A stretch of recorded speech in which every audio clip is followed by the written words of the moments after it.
"This isn't a soup kitchen. Get out."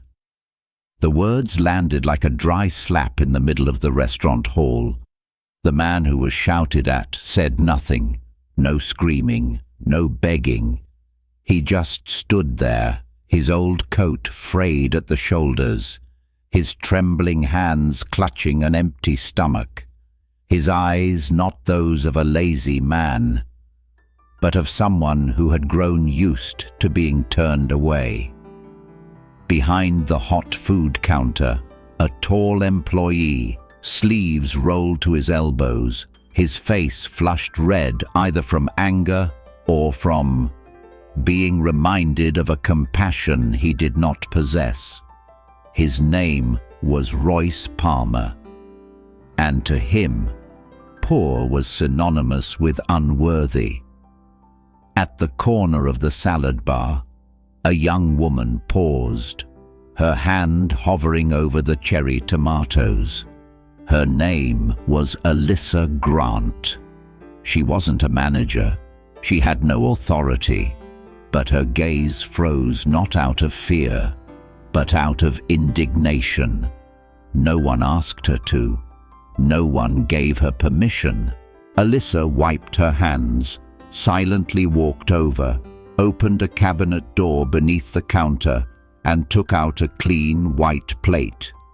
Without a word, she placed 3 spoonfuls of hot food on it, simple, but enough to keep a hungry man from collapsing. Then she handed it to him. "Here, take this, but try not to draw too much attention." "Okay." The man looked at her as if he couldn't believe it was real. He accepted the plate with both hands the way one might receive a long-lost faith. Royce slammed a ladle down on the counter. "Are you serious? Alyssa, are you planning to feed every tramp in the city now?" She didn't turn around. She just spoke softly, loud enough for the man to hear. "He's a human being. Royce, a human being." No one else in the restaurant spoke up for her. Not the manager, not the cashier. No one dared to even nod in agreement, because kindness in this place had been classified as a liability. But what Royce didn't know, and what Alyssa was also unaware of, was that there was a man standing right behind the ice machine, holding a tray, wearing a faded blue hoodie and shoes with worn-down heels, looking exactly like a warehouse worker just off his shift. He said nothing. He just observed and remembered. His name was Ethan Marlowe, the owner of the Golden Hearth buffet restaurant chain, the founder, the man who had once scrubbed the kitchens, carried dishes, taken inventory, and arranged flowers on the counter when no one had ever heard of the brand. And today, he had returned not with cameras, not with a PR team, but with a quiet question in his heart. Did I put my trust in the wrong people? When Alyssa turned back toward the salad bar, her eyes met Ethan's gaze, wordless, but with an immediate understanding, not because he was the boss, but because she was the only one who was still kind. Before Ethan Marlowe walked into the Golden Hearth buffet that day, he had been planning this secret visit for 3 weeks. No advance notice, no cameras, no entourage, just an anonymous account under the name Frank L., registered to use the internal app to check on the branch's quality. Golden Hearth, the Lexington, Kentucky branch, had long been rated as fair, not at the top of the charts, not terrible, but recently, profit margins had dipped, staff turnover was sudden, and the number of complaints had risen abnormally. Nothing big enough to raise an alarm, But to Ethan, even the slightest loosening of the reins could cause the entire culture to rot. 8 years ago, he had bought this buffet chain from a retiring couple. They loved the food, loved the customers, but didn't know how to organize. He was the opposite. He understood systems, but he had never forgotten the first lesson his mother taught him. Never let a hungry person leave in silence. He had once personally cooked brisket all night, taken out the trash, changed light bulbs, mopped the floors, and held an order until 1 a.m., just so one last customer could eat in peace. But then, he grew along with the company, and the company began to grow distant from him. That evening, Ethan stood in the middle of the hall, dressed like a cold storage worker who had just finished his shift. A faded blue hoodie, frayed hem jeans. He held a plastic tray quietly. No one recognized him. No one suspected a thing. But the moment he saw Royce Palmer yelling in a hungry man's face while the entire shift remained silent, Ethan knew, I've been gone for too long. When Alyssa quietly gave the plate of food to the old man, without a single flowery word, Ethan tightened his grip on the tray, not out of anger, but because there was still hope. She didn't know she was being watched. She wasn't putting on a show. She was just doing the right thing, even when she had to stand alone. Ethan quietly paid at the counter. The young cashier didn't even look up once. $17, she mumbled. He paid with cash. No further questions, no notes. He didn't need explanations. He wanted to witness it. He sat at the farthest corner of the restaurant, a spot from which he could see the entire hall, the entrance, the exit, and the hot buffet area. Royce, still fuming, was scrolling through his phone at the salad bar as if nothing had happened. Alyssa had returned to her work, as if kindness were just a part of her daily habit, not needing any acknowledgement. The older man had vanished. No one saw him out. No one asked his name. Only Ethan was still looking toward the door where the man had silently departed, taking with him a silence that should never have been there. Before leaving the restaurant, Ethan stood for a moment in the parking lot. The air was getting chilly. The Golden Hearth buffet sign high above was flickering, just like the life inside it, not completely broken, but no longer shining brightly either. He took out his phone and called Ben, the regional director. Ben, it's me. Cancel everything on my schedule. I want a meeting with the Lexington branch management team tomorrow morning, before opening hours. What's this about? It's about a place that's lying to itself that it's still decent. He hung up. He said no more. He didn't need proof. He had just seen enough. That afternoon, after witnessing everything from his dimly lit corner table, Ethan decided to walk over to the soda fountain, not because he was thirsty, but because it was near the salad bar where Alyssa Grant was working. He kept his role perfect, a customer nobody knew. He held a paper cup, slowly filling it with ice as if he were undecided on a soda flavor, then leaned toward the vegetable counter. Miss, that man you just helped, does he come here often? Alyssa didn't turn her head right away. She set down a tray of cucumbers before answering, her voice low.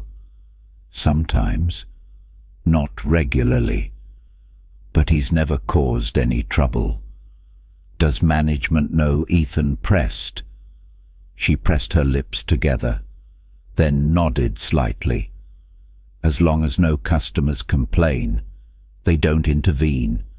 But if someone complains, then he prompted, then people like me get written up in an internal report by Royce, she said with a smile, but there was no laughter in her voice. I got a verbal warning last time, nothing on paper, but it was enough of an unspoken message. Ethan gave a slight nod. So why do you still do it? Alyssa stopped. The question wasn't new, but few people had ever genuinely wanted to hear the answer. She wiped her hands on her apron and looked directly at his cup, as if she were looking at something much deeper, because that could be someone's last meal. Maybe for today, maybe for this week, maybe for a long month where no one remembers their name. I don't have much, but I have the right not to turn away. The answer wasn't long. There was no showing off, but it made Ethan feel ashamed. Not because he was the boss, but because he had once believed that building standardized systems, clear procedures, and competitive wages was enough to keep decency alive. He had been wrong that night. As Alyssa washed the last of the salad trays, Ethan still hadn't left. He sat quietly, observing how she cleaned her station, not loudly, not slowly, not fake. She wasn't looking for recognition. She was just doing the right thing over and over, like breathing. There is a kind of decency that isn't on a staff training manual. It's not on a performance checklist. It can't be measured by KPIs. It only comes from the hearts of those who don't choose the easy way out. Alyssa was one of those people. Ethan walked out of the restaurant without a word of goodbye. The Lexington night wind blew through the rickety awning. The Golden Hearth buffet sign was still flickering, as if exhausted. He looked at it one last time, then thought quietly to himself, "We've forgotten who is truly keeping this company standing." Ethan Marlowe walked out of the revolving door of the Golden Hearth buffet at nearly 8 p.m. The Lexington air was colder than he remembered, not freezing, but cold enough to make his hands curl up inside his jacket pockets. He didn't start the car right away. He didn't turn on the GPS, didn't start a podcast. He just stood still on the cracked tile entrance, looking up at the sign overhead where the Golden Hearth neon lights flickered on and off, as if wrestling with themselves, just like this place. He remembered the first year he opened this branch. Back then, he still worked in the kitchen himself every week, personally mixing sauces, calling out orders, washing trays during rush hour. He used to know everyone's name, from the person who made coffee in the morning to the employee who sold pastries on the night shift. He once thought that as long as the system was solid, the people wouldn't break. He was wrong. When he saw Alyssa silently hand the plate of food to the homeless man without asking for permission, when he saw Royce throw the ladle, cursing, with no one intervening, when he saw the hostess who didn't look up, the cashier who didn't smile, the staff members whispering by their phones, he understood the problem wasn't in the paperwork. It was in the air, and it spread faster than any training manual. Ethan pulled out his phone.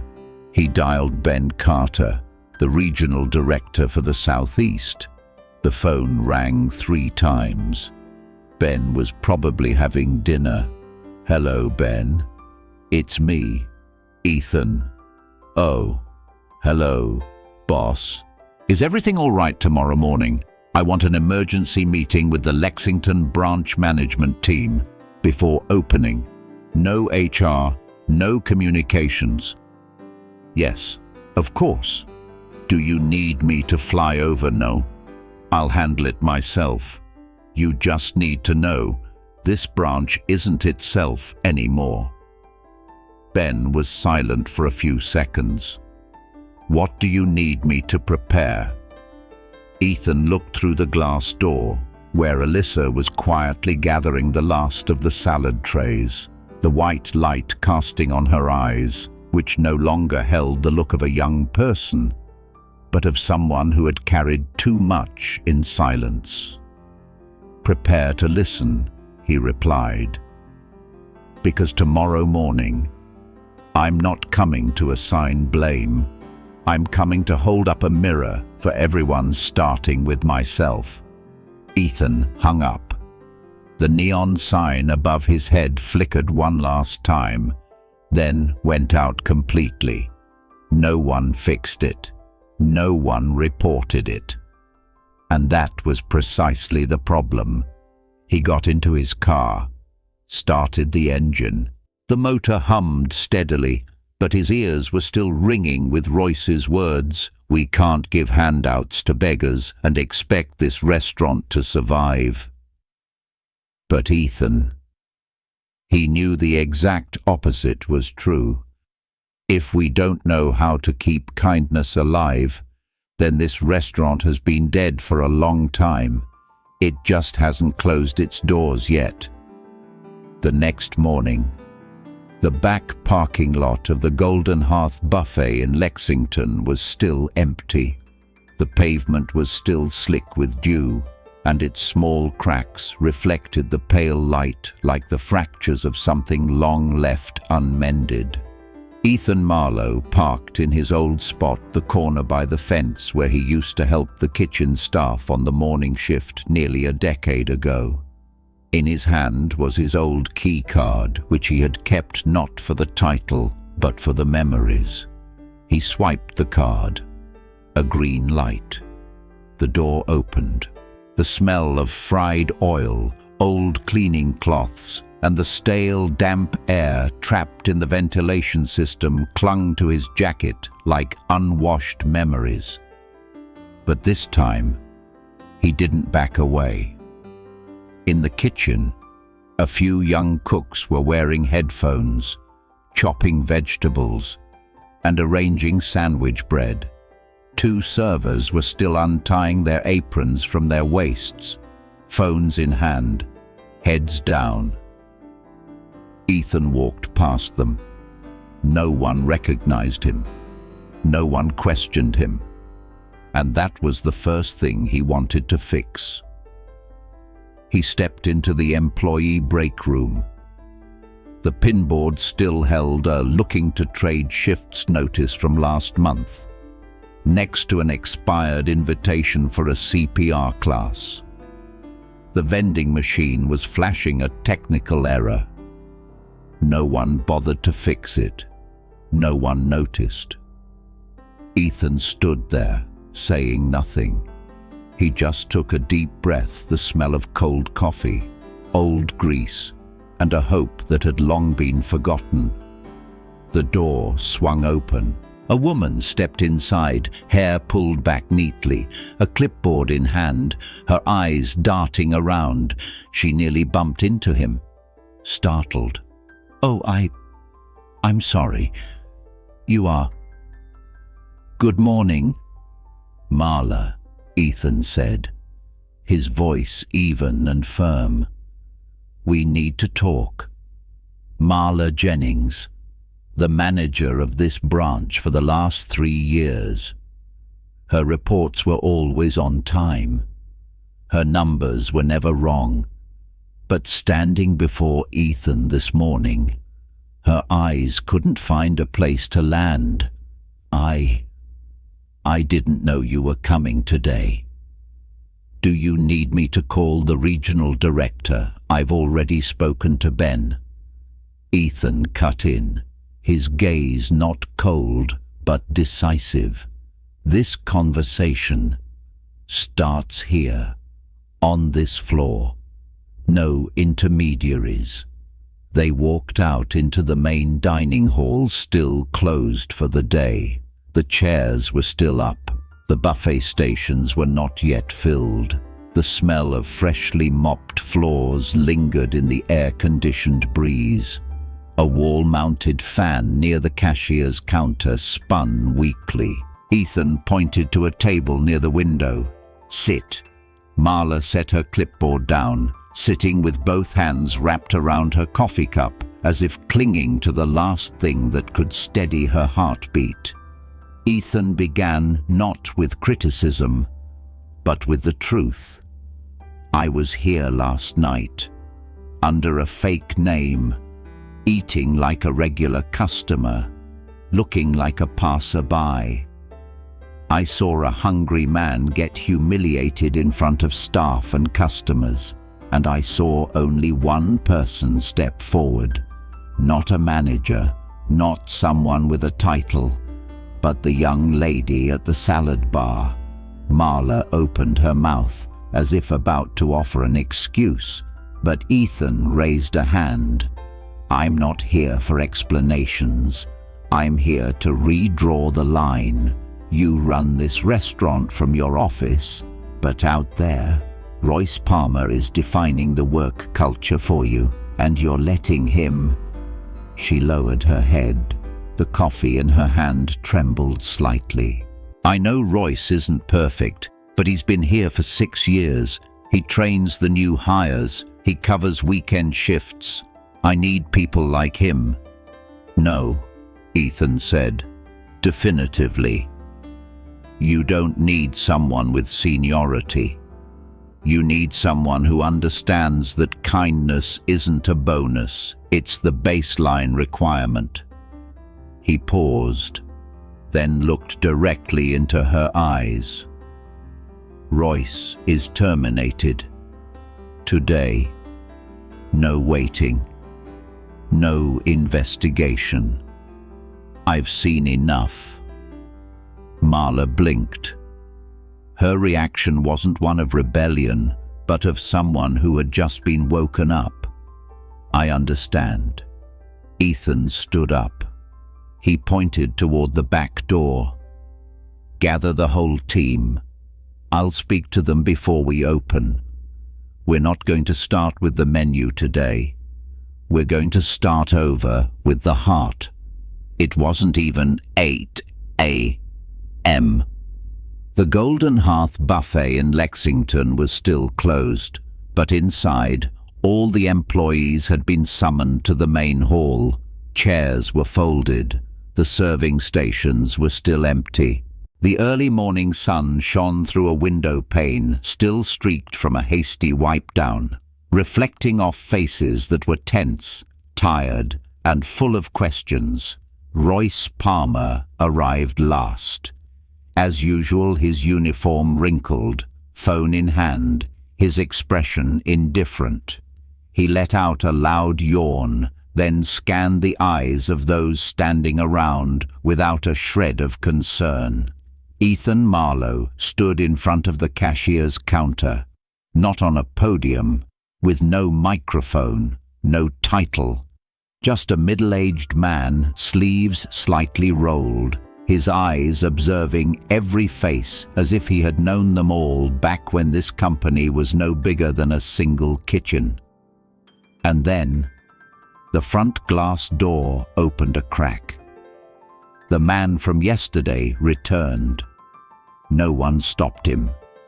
He didn't walk deep inside, just stood near the door, holding a small plastic bag with a few wax paper-wrapped pastries inside. He looked at Alyssa. His voice was small, hoarse, like a whisper. I don't know how to thank you.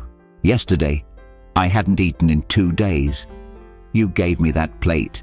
Today, I brought some pastries. They're not great, but it's the only thing I have." No one said a word.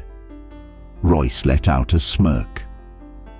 "Seriously, you're back again. We're not a charity center, pal." Alyssa started to step forward, but she wasn't fast enough. Ethan spoke. Not loud, not harsh, but as final as a verdict. "That's enough." Royce looked up, frowning. "Who are you to butt in?" Ethan took one step forward. His voice resonated evenly. "I'm Ethan Marlowe. I founded this company. I own this restaurant. And yesterday, I was sitting at the last table. I witnessed everything." The air froze solid. A few employees straightened their postures. Others looked down at the floor. Alyssa was stunned. Royce took a step back. Ethan turned to the man who was still standing there, his hand still holding out the bag of pastries. "Thank you for coming back. You don't owe anyone a thank you." No place with any self-respect would let a person apologize for being hungry. The man gave a small nod, his eyes welling up. He quietly backed away, leaving the bag of pastries on a table near the door. Ethan turned to face the entire team. "What I witnessed yesterday goes completely against everything we ever promised to be. I saw a man humiliated just because he had no money. I saw the person who dared to do the right thing treated like a problem. I saw silence. I saw an acceptance of apathy." Then he looked directly at Royce. "And you, Royce, what do you represent?" Royce crossed his arms. "I've been here 6 years. I train the new staff. I work weekends. I didn't do anything wrong. I was just keeping this place from turning into a handout line." "You're fired," Ethan said, without hesitation. Royce froze. "What, you no longer work here? Effective immediately. You can collect your things and leave. For some tramp. For a plate of food." Ethan stepped closer. "No, because you appointed yourself the judge of who is worthy of respect without asking anyone's permission. Because you became the loudest voice in the room while the people who needed to be heard were being ignored." Royce looked around.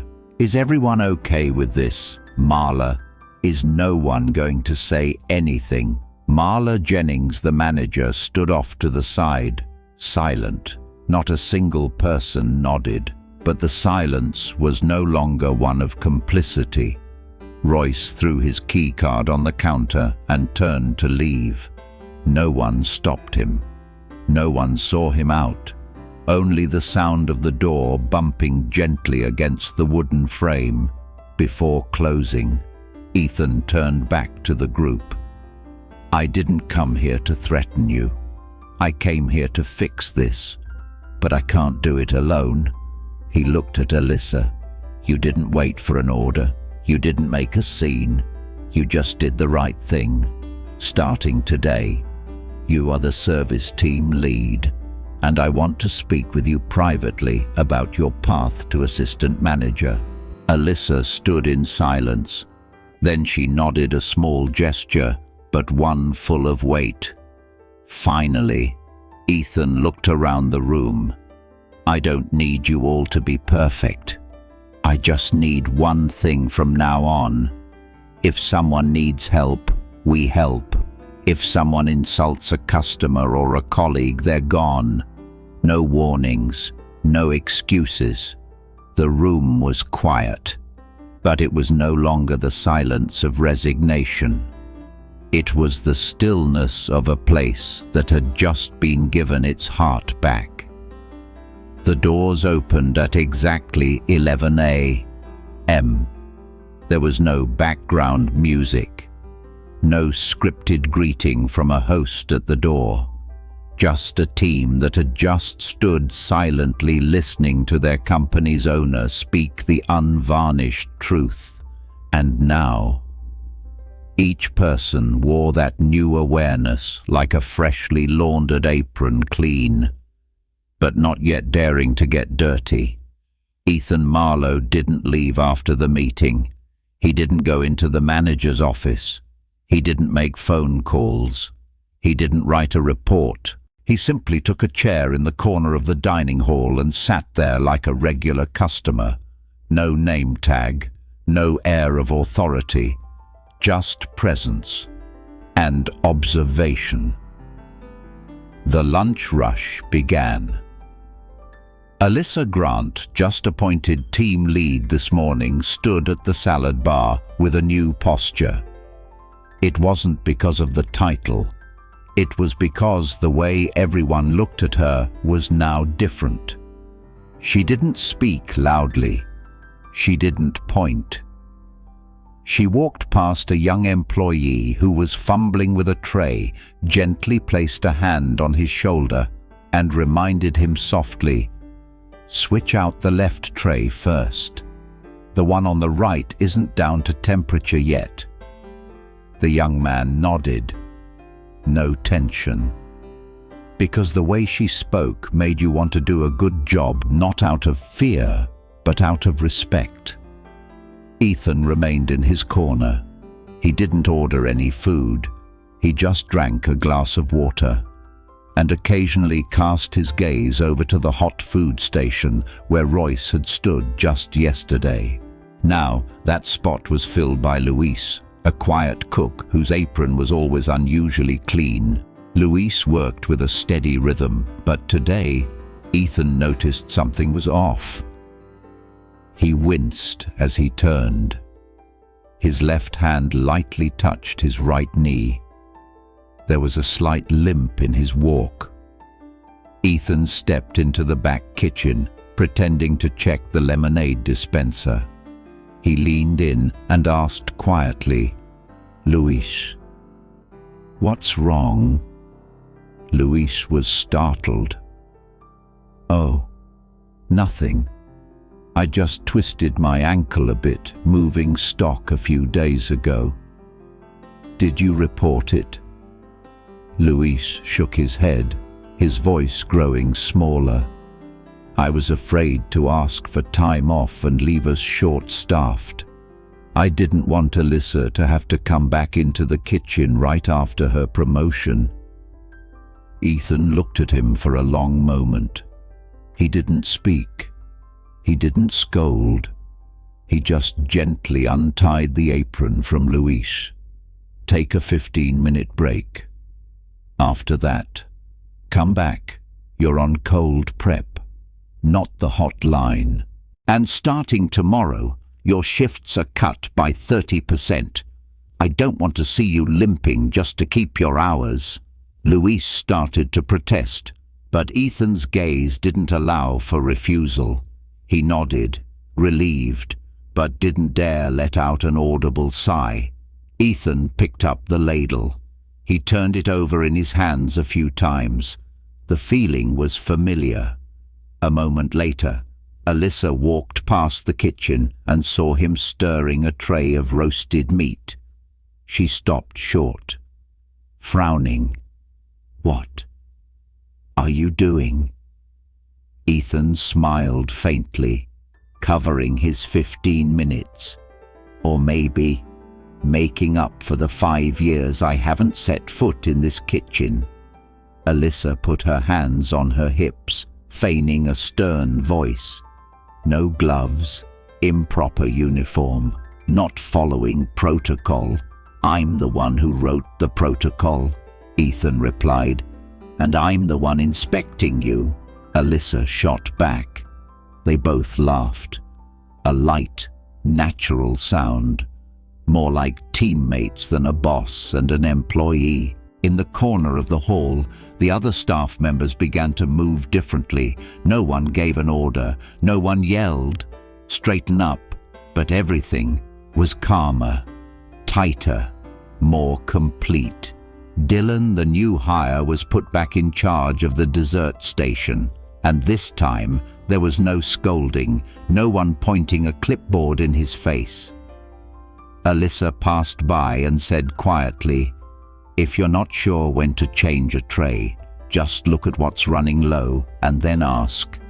No one's going to get on you for asking." Dylan nodded, this time with a little more confidence. No one could put their finger on exactly what was changing. It was just that the clatter of dishes wasn't so hurried. It was just that the smiles were no longer forced. It was just that customers walking in no longer felt like they were stepping into a place full of commands. Instead, they were walking into a place that was waking up, supporting it, not leading it. Marla bowed her head, exhaling. "I know. I've been tired since the 4th week we were short-staffed. Then everything just piled up. I started stepping back slowly, spending more time in the office, letting other people handle it." Ethan nodded. Royce didn't need a title to become the shadow leading this team. And meanwhile, the person with the title disappeared behind this door.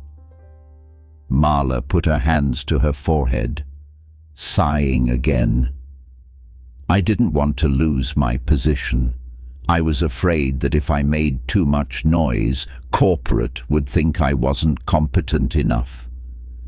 "They're not the ones standing here," Ethan replied. "I am, and I'm telling you, you are competent. But you're letting fear manage you instead of your principles." He stood up, pulled the whiteboard on the wall towards them, wiped off a mistaken menu item, and wrote, "Build from within. Tasha, Alyssa, Luis, Dylan. This is my list. 3 people with the character to uphold the culture here. You don't need to rush to hire anyone. You need to lift them up." Marla looked at the 3 names in silence. After a moment, she said, "I thought I had to carry it all. Now I see. I can share the load, but I have to be brave enough to do it." Ethan nodded.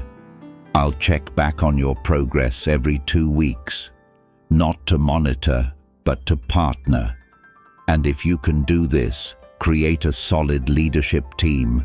I have a regional restructuring plan in the works, and I want the person who turned Lexington around to be a part of that team."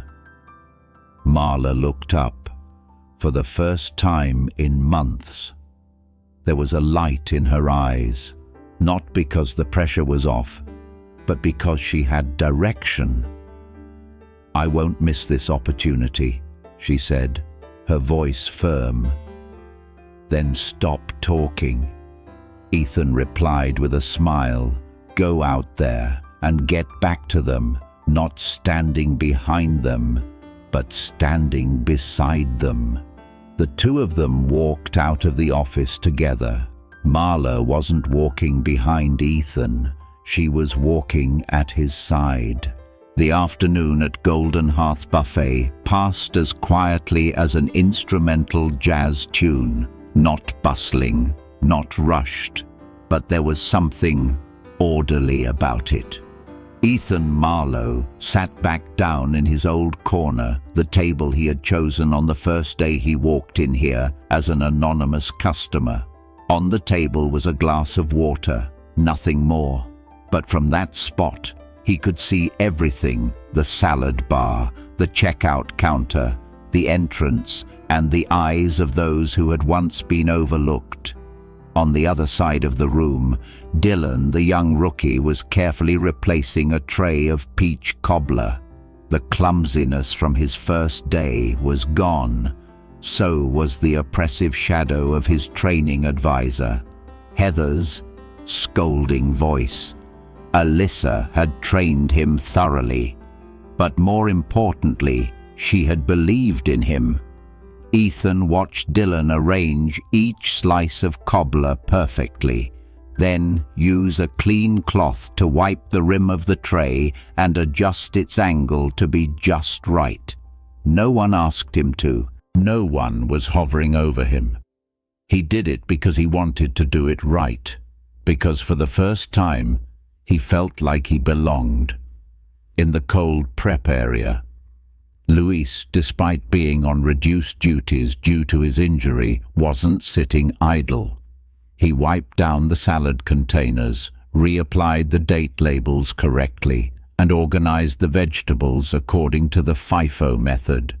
Each movement was slower than usual, but it had a certain steadiness, like a man who had fallen but learned to walk slowly in order to go far.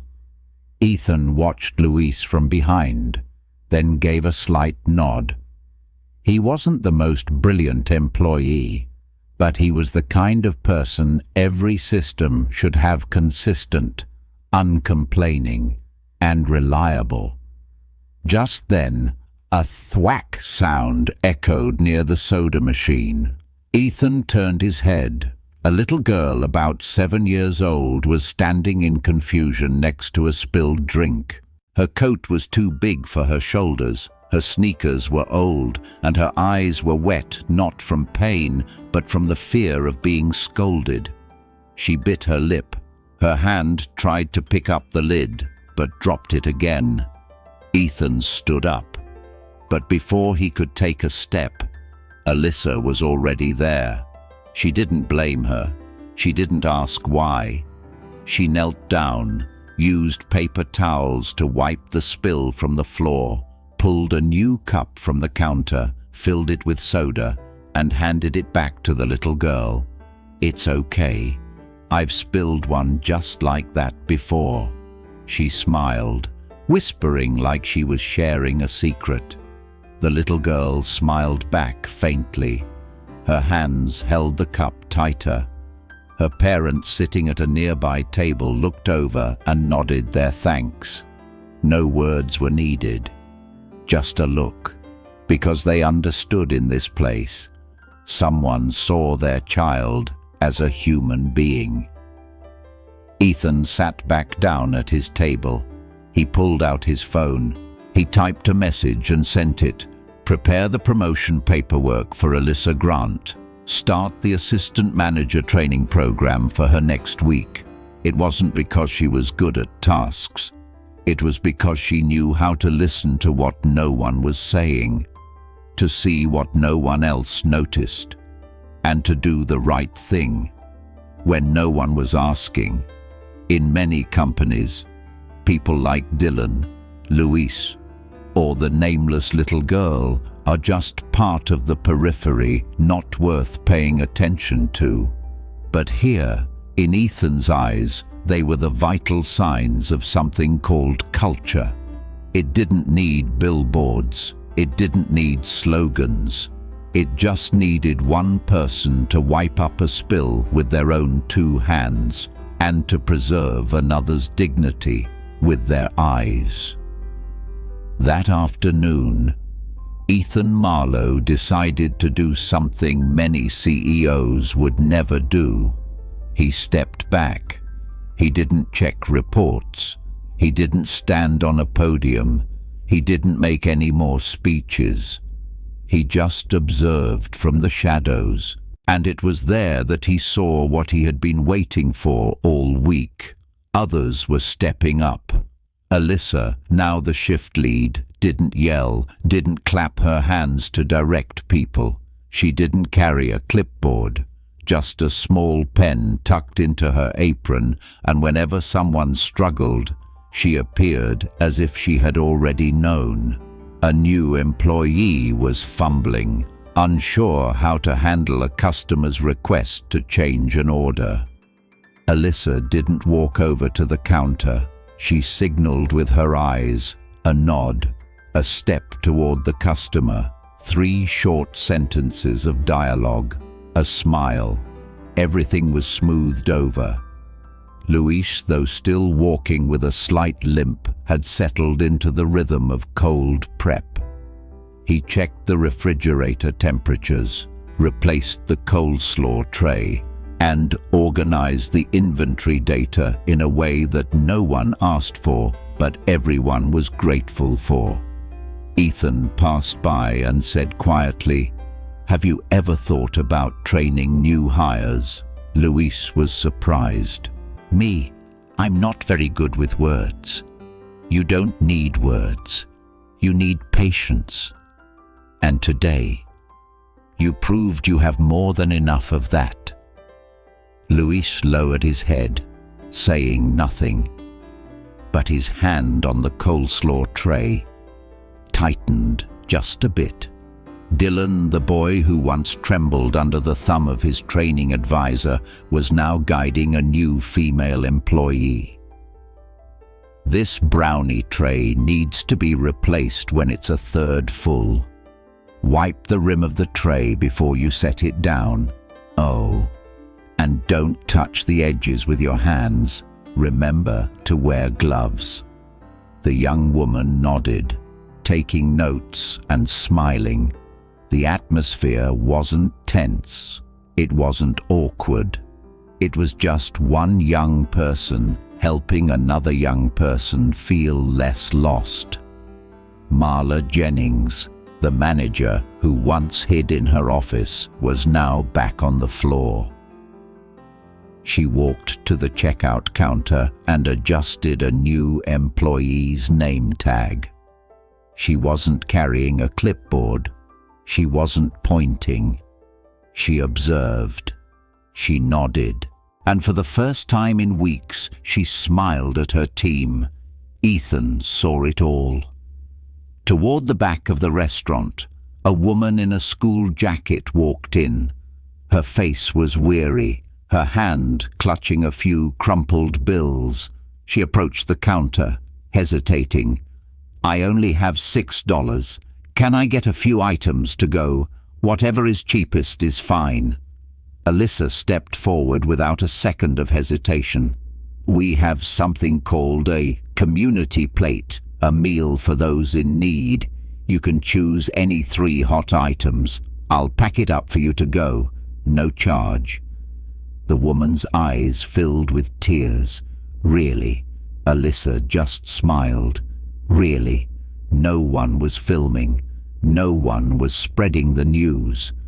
But Ethan, standing in the distance, quietly nodded, because doing the right thing no longer needed a command. It had become a reflex. As the clock neared 5 p.m., the restaurant slowed down. The sun began to set. The golden light bathed the row of glass windows. Ethan pulled out his phone.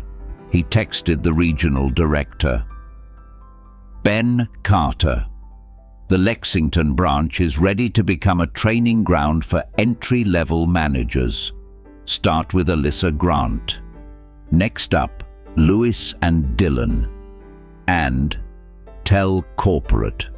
This is how you lead, not by standing in front, but by standing behind, so that others can step up." The clock struck 8 p.m. A long day came to a close, but it was unlike any day before it. The soft rustle of brooms sweeping the floor. The last coffee machine had been cleaned, turned upside down to dry. The buffet was empty, no more customers, but the air was still warm. Ethan Marlowe stood by the entrance, where he had once walked in silently as an anonymous guest.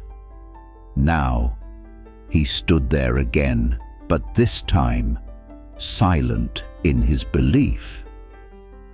Marla Jennings closed out the day's revenue, then walked out into the dining room with a calm expression. The numbers weren't higher than yesterday, but the team is so much stronger. Ethan didn't reply right away. He looked around at every corner, every table, every trace of a day's work where someone had left an invisible mark with their kindness. "More money isn't always the right metric," he said softly. "Sometimes what we need to measure is fewer people giving up." Alyssa Grant was the last to emerge from the kitchen, hair tied high, apron already removed. She was carrying a small trash bag. She didn't have to, but she did anyway. She didn't see Ethan watching. And perhaps for that very reason, Ethan was even more certain his choice was the right one. Dylan was standing next to Luis, the two of them debating, trying to switch the positions of the salad bar and the pastry section to reduce congestion. No one directed them. No one asked them to. Just two regular employees, starting to think like managers. Ethan turned to Marla. "I've been to over 40 branches. Each one has its own story, but rarely has a place, in just 48 hours, been able to rebuild its own heart." Marla was silent. Then she said quietly, "I didn't rebuild it. They did. I just stopped being afraid." Ethan smiled. Sometimes courage doesn't start with a decision, but with stopping at the right time, stopping to let others step up, stopping to listen, stopping to see clearly where you're going. The restaurant lights dimmed. Luis locked the kitchen door. Dylan turned off the sign out front. Alyssa placed the trash bag in the collection bin, then turned back to say goodbye to everyone with a small, unpretentious wave. Ethan watched them leave, one by one. Each person wasn't just going home. They were taking with them the feeling of being seen, being trusted, and being needed.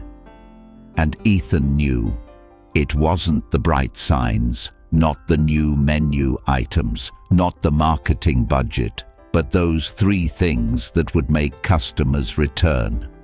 He pulled out his phone. He typed one last message for the day: Golden Hearth. Lexington closed at 8 p.m. But today, a much bigger door opened. From the inside, some changes come like a storm, fierce, loud, and forcing everyone to bow to their power. But there are other changes that begin with a plate of leftover food, quietly placed in the hands of someone forgotten. Golden Hearth Buffet, Lexington, a branch that seemed to be sinking under a series of small but not harmless problems, was saved not by a $1 million budget or a rebranding campaign. It was saved by one person who didn't wait for orders, didn't need a title, and didn't need a spotlight. Alyssa Grant, the server at the salad bar, did the right thing in silence. No one trained her for that. No one praised her in the company newsletter. But for that very reason, what she did was all the more valuable. Ethan Marlowe, the founder and CEO, didn't just get back a recovering branch. He realized a more important truth. The way a company treats its quietest people is the way it treats everyone. And if a culture is built on fear, control, and blind performance, then sooner or later, everything will collapse from the inside. Marla Jennings, the manager who once hid in her office, now dared to step out among her team. She wasn't perfect, but she learned the most valuable lesson: leadership isn't about giving orders, but about being present. Luis, the quiet cook, became a symbol of patience. Dylan, the trembling boy on his first day, now guided others with confidence in himself. And the homeless man, from that day, he never came back, not because he was fed, but because he was acknowledged as a human being. One plate of food, one action, one look. It all created a ripple that spread silently, but was strong enough to awaken an entire system. Ethan didn't need to attach his name to this achievement. He just needed to know from this day forward, if someone needed help, someone would step forward before waiting for permission. And perhaps that is what every business truly needs. Not a perfect director, but a team that doesn't need to be told to do the right thing. Because when kindness becomes an instinct, a company is no longer just a place to work. It's a place where people find themselves again. A plate of food doesn't change a life, but it can save a part of a person that was lost their faith. In a world that runs fast and is unforgiving, those who choose kindness are often but they are also the ones who quietly hold up an entire system from collapse. Sometimes, what is right doesn't need to be acknowledged. It just needs to be continued. And if you're ever hesitating between silence and stepping forward, remember, kindness doesn't need permission. It just needs someone brave enough to begin.